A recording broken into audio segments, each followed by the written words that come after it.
Hey everybody, I just wanted to pop on real quick because there was a recent leak, and I always take those with a big grain of salt, but what was one of the things I wanted to call out specifically that was in there is something that has me very excited for Project Helix, even more so than the idea of it having Steam access on there, which I still would love to see, but that's not going to make or break me on this if this leak is true.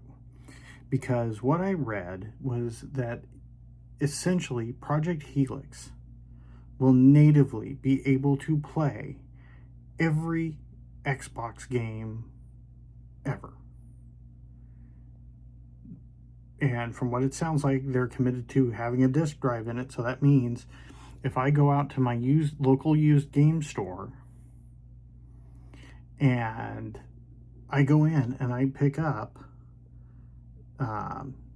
something like Buffy the Vampire Slayer, Metal Arms, Mech Warrior, or Mech Assault. I always get those two mixed up. Mech Assault for the original Xbox, and I pop that disc in there, I can play it. Or if I go grab a disc for Marvel Ultimate Alliance 1 and 2, two of the best Marvel games out there, and I pop that disc into my Helix, it'll play.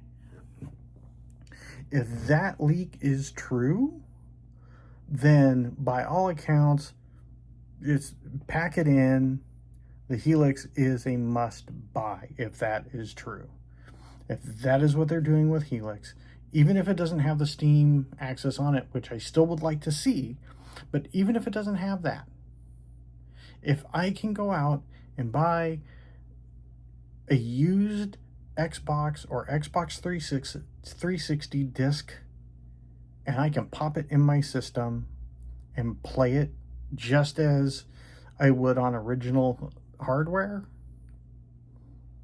Like, I don't even care about like enhancements. If I can do that, if I can get some of these like obscure licensed games that have no hope of getting put back onto digital platforms because of all the licensing involved, if I can go buy that, if I decide I want to try like, some, less than, well-received Batman game from the Xbox era and play it, and I can do that, and I don't have to run through a bunch of hoops to do it, that is a system seller. That is a system seller right there.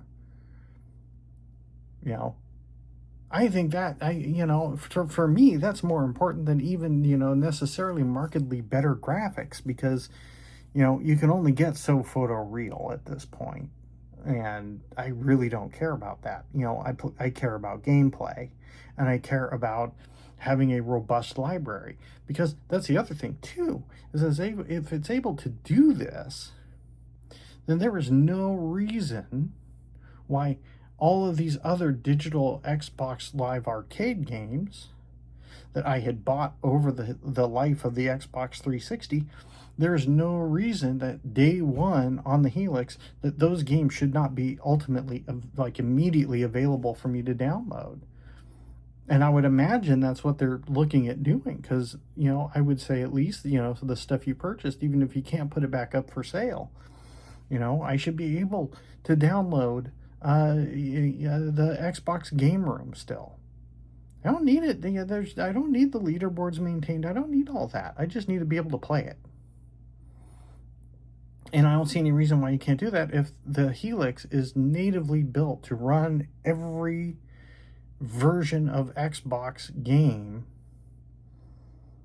without, like I said, modding or jumping through hoops. If it's just native, then there's no reason it shouldn't be. And like I said, this is what has had me the most excited about the Helix, hands down. Like I said, this is more than, things that I have been longing for on console for forever. Like World of Warcraft on consoles. You guys know I have been all about that, and that's part of why I was excited for the Helix, because it was going to have BattleNet built into it.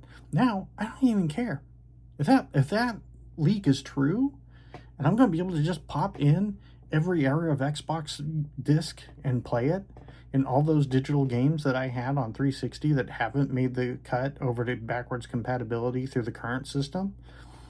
are going to be able for me to download the rest of these.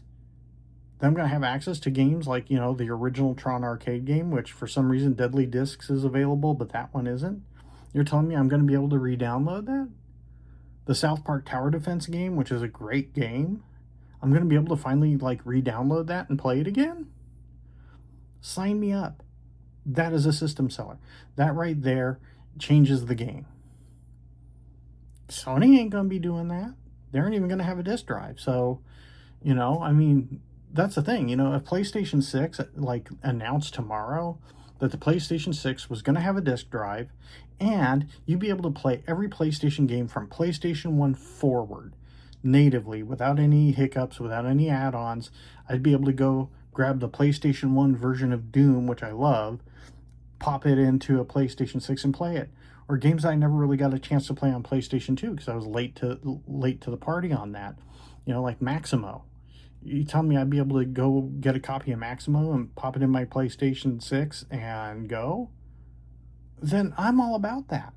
I would jump on that in a heartbeat.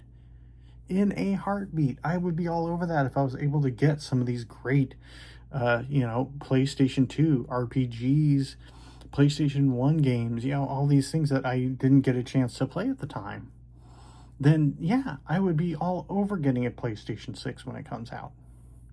So, I mean, we'll see. I mean, if this does turn out to be true for Helix, then this could be a game changer for how even the PlayStation 6 or even the next Nintendo is going to look. But let me know what you guys think. You know, does this change anything for you guys if this leak turns out to be true? Let me know in the comments, and I'll see you in the next video.